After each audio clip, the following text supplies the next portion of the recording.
स्वागत है आप सभी का मूर्ति नॉलेज में। और हम लोग पढ़ रहे थे सामान्य अर्थशास्त्र यानी बेसिक इकोनॉमिक्स। और सामान्य अर्थशास्त्र में हम लोगों ने 6 पॉइंट पर डिस्कस किया था, यानी अर्थशास्त्र की परिभाषाओं का वर्गीकरण। और वर्गीकरण में हमारा फर्स्ट बिंदु कंप्लीट हो गया था। और हम लोग आज डिस्कस करेंगे सेकंड पॉइंट, यानी मानव या भौतिक कल्याण संबंधी परिभाषा, प्रोफेसर मार्शल और उनके समर्थकों के विचार। तो शुरू करते हैं सेकंड पॉइंट। तो जो प्रोफेसर मार्शल हैं, उन्होंने कहा कि जो अर्थशास्त्र है, ठीक है, वो एक तरफ धन का विज्ञान है, लेकिन दूसरी तरफ जो कि अधिक महत्वपूर्ण है, मानव कल्याण का विज्ञान है। अर्थात प्रोफेसर मार्शल ने धन की अपेक्षा व्यक्ति को अधिक महत्व दिया। मार्शल ने कहा कि व्यक्ति धन के लिए नहीं है, धन व्यक्ति के लिए है। अर्थात मार्शल से पहले जो धन संबंधी परिभाषाएं थीं, उन परिभाषाओं में व्यक्ति की अपेक्षा धन को अधिक महत्व दिया गया, लेकिन डॉक्टर मार्शल ने धन की अपेक्षा व्यक्ति को अधिक महत्व दिया। स्वयं मार्शल के शब्दों में, धन तो केवल एक साधन मात्र है, साध्य तो मनुष्य के कल्याण में वृद्धि करना है। तो मार्शल और उनके जो भी समर्थक हैं, जैसे पीगू, कैनन और पेंसन आदि अर्थशास्त्रियों की विचारधारा से पता चलता है कि उन्होंने धन की अपेक्षा व्यक्ति को अधिक महत्व दिया। तो इन परिभाषाओं से कुछ पॉइंट्स, कुछ विशेषताएं निकल के सामने आती हैं। तो वो कौन कौन सी हैं, डिस्कस करते हैं उन पर। जैसे विशेषताएं, तो फर्स्ट विशेषता है इसकी मानव जाति का अध्ययन। मानव जाति का अध्ययन।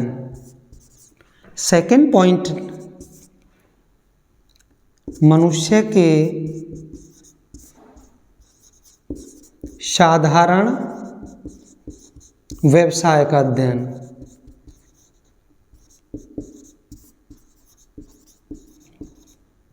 साधारण व्यवसाय का अध्ययन। और तीसरा है वास्तविक, सामाजिक, सामान्य मनुष्य का अध्ययन।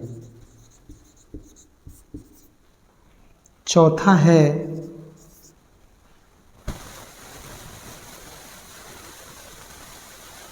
व्यक्तिगत तथा सामाजिक क्रियाओं का अध्ययन।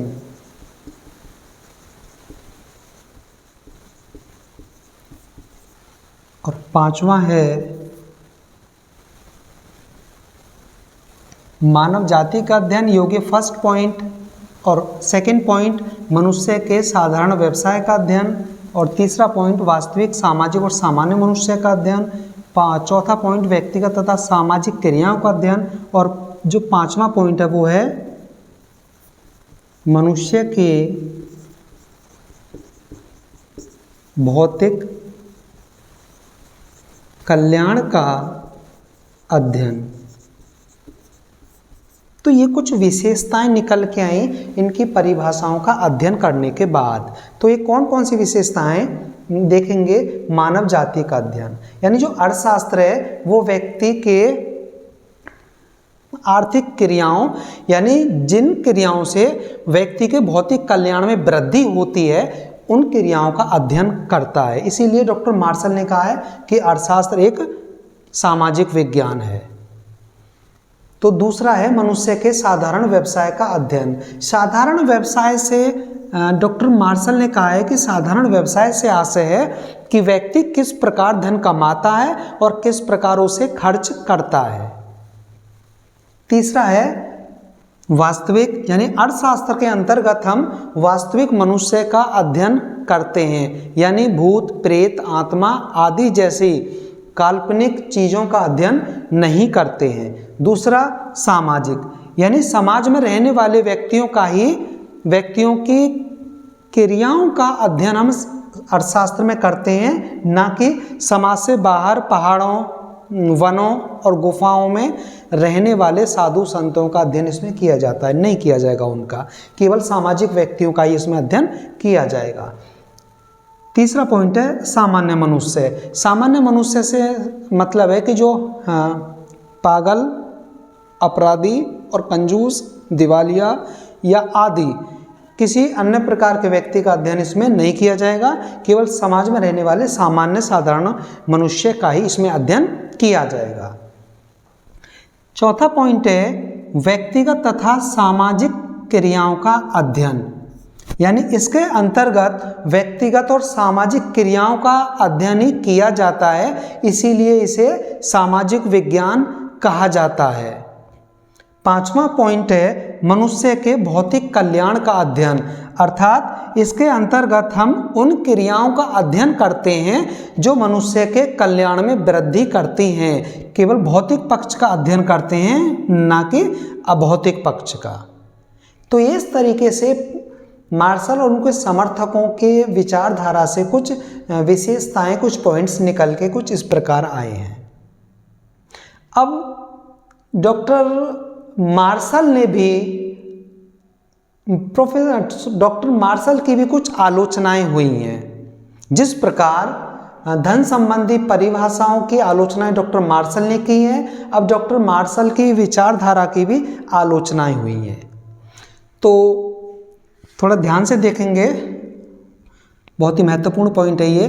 1890 से 1931 तक ये माना जाने लगा कि यह परिभाषा संबंधी विवाद डॉक्टर मार्शल ने समाप्त कर दिया है, अर्थात अब किसी अन्य परिभाषा की कोई ज़रूरत नहीं है। और ये विचारधारा लगभग 41 से 42 साल तक चली।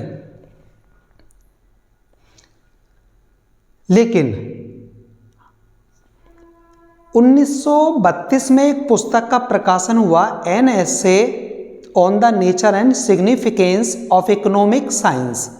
ये पुस्तक थी प्रोफेसर रॉबिन्स की। 1932 में इस पुस्तक का प्रकाशन हुआ, 1932 में, an essay on the nature and significance of economic science. इस पुस्तक के प्रकाशन होने से संपूर्ण आर्थिक जगत में एक नया ट्विस्ट आ गया, एक नया मोड़ आया, एक हलचल पैदा हो गई।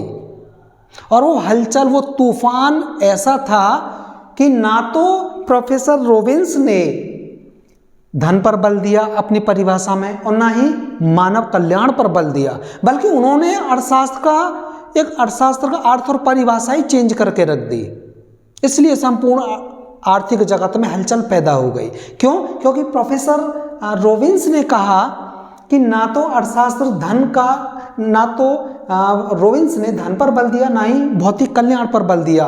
उन्होंने कहा कि अर्थशास्त्र तो केवल व्यक्ति के चुनाव संबंधी पहलू का अध्ययन करता है, अर्थात व्यक्ति की आवश्यकताएं असीमित होती हैं और उन्हें पूरा करने के लिए सीमित संसाधन होते हैं, और सीमित संसाधनों के भी वैकल्पिक प्रयोग होते हैं। तो ऐसी स्थिति में व्यक्ति के सामने चुनाव की समस्या आती है। तो अर्थशास्त्र तो केवल व्यक्ति के चुनाव संबंधी पहलू का अध्ययन करता है। तो प्रोफेसर रॉबिन्स ने मार्शल और उनके विचारकों की जो भी विशेषताएं, जो भी थ्योरी, जो भी डेफिनेशन दी उन्होंने परिभाषा से संबंधित, उनकी आलोचनाएं की हैं। और वो आलोचनाएं कौन सी हैं, देखिएगा।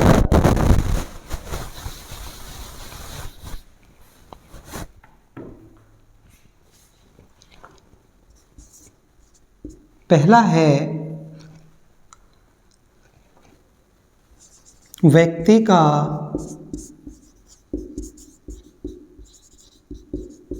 साधारण और असाधारण व्यवसाय में अंतर स्पष्ट नहीं। अंतर स्पष्ट नहीं। दूसरा है परिभाषा का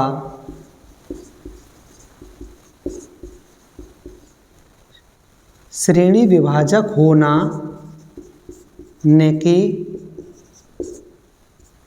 विश्लेषणात्मक, न कि विश्लेषणात्मक। तीसरा है मानव विज्ञान,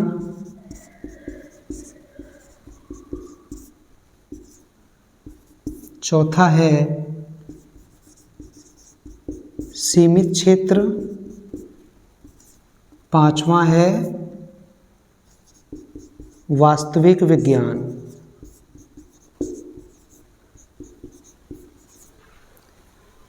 तो प्रोफेसर रोबिन्स ने मार्शल और उनके समर्थकों द्वारा दी गई परिभाषा से संबंधित विचारधारा की आलोचनाएं की हैं। तो प्रोफेसर रोबिन्स ने कहा है कि मार्शल ने साधारण और असाधारण व्यवसाय, यानी साधारण व्यवसाय की तो बात कही है, साधारण और ऐसे असाधारण, लेकिन दोनों में उन्होंने अंतर स्पष्ट नहीं किया है। ये रोबिन्स का मानना है कि दोनों, यानी साधारण व्यवसाय और असाधारण व्यवसाय, दोनों में कहीं भी डॉक्टर मार्शल ने अंतर स्पष्ट नहीं किया है। तो ये उनकी पहली आलोचना है रोबिन्स की, रोबिन्स द्वारा, जो कि मार्शल की जो परिभाषा संबंधी आलोचनाएं की है, पहली आलोचना है। दूसरी, रोबिन्स का कहना है कि जो मार्शल की जो परिभाषा है वो श्रेणी विभाजक है। श्रेणी विभाजक से मतलब है कि जैसे आर्थिक, अनार्थिक, साधारण, असाधारण, भौतिक, अभौतिक, इस तरीके से है, न कि विश्लेषणात्मक। जबकि जो परिभाषा है वो विश्लेषणात्मक होनी चाहिए, लेकिन डॉक्टर मार्शल ने विश्लेषण पर कोई ध्यान नहीं दिया है, केवल श्रेणियों में बांटने की कोशिश की है, जो कि उचित नहीं है। तीसरा पॉइंट है मानव विज्ञान। डॉक्टर मार्शल का मानना था कि ये एक सामाजिक विज्ञान है, लेकिन लियोन रॉबिन्स मानते हैं कि अर्थशास्त्र केवल एक मानव विज्ञान है, जिसके अंतर्गत हर व्यक्ति का अध्ययन किया जाता है, भले ही वो समाज में रहता हो या समाज से बाहर रहता हो, उनकी सभी की क्रियाओं का अध्ययन किया जाता है। सीमित क्षेत्र, सीमित क्षेत्र से मतलब ये है कि डॉक्टर मार्शल ने केवल भौतिक कल्याण की तो बात की है, लेकिन अभौतिक पक्ष को बिल्कुल अनदेखा किया है। तो इस तरीके से डॉक्टर मार्शल ने अर्थशास्त्र के क्षेत्र को सीमित कर दिया है। वास्तविक विज्ञान, प्रोफेसर मार्शल ने अर्थशास्त्र को वास्तविक और आदर्श विज्ञान बताया है, जबकि रोबिन्स का मानना है कि अर्थशास्त्र एक वास्तविक विज्ञान है, अर्थात यह उद्देश्यों के प्रति तटस्थ है, इसे कार्यों की अच्छाई बुराई से कोई लेना देना नहीं है। तो इस तरीके से आज हमारा अर्थशास्त्र की परिभाषा का वर्गीकरण, जो कि सेकंड बिंदु था, यानी मार्शल या मानव या भौतिक कल्याण संबंधी परिभाषा मार्शल और उनके समर्थकों ने जो दी थी, आज उसकी विशेषताएं और उसकी आलोचनाएं हमारी कंप्लीट हो गई हैं। मिलेंगे नेक्स्ट वीडियो में। जो तीसरा बिंदु है परिभाषा के वर्गीकरण का चुनाव या फिर दुर्लभता संबंधी परिभाषा प्रोफेसर लियोन रॉबिन्स द्वारा जो कि दी गई हैं, नेक्स्ट वीडियो में हम इस पर डिस्कस करेंगे। उम्मीद है वीडियो आपको बहुत अच्छी लगी होगी।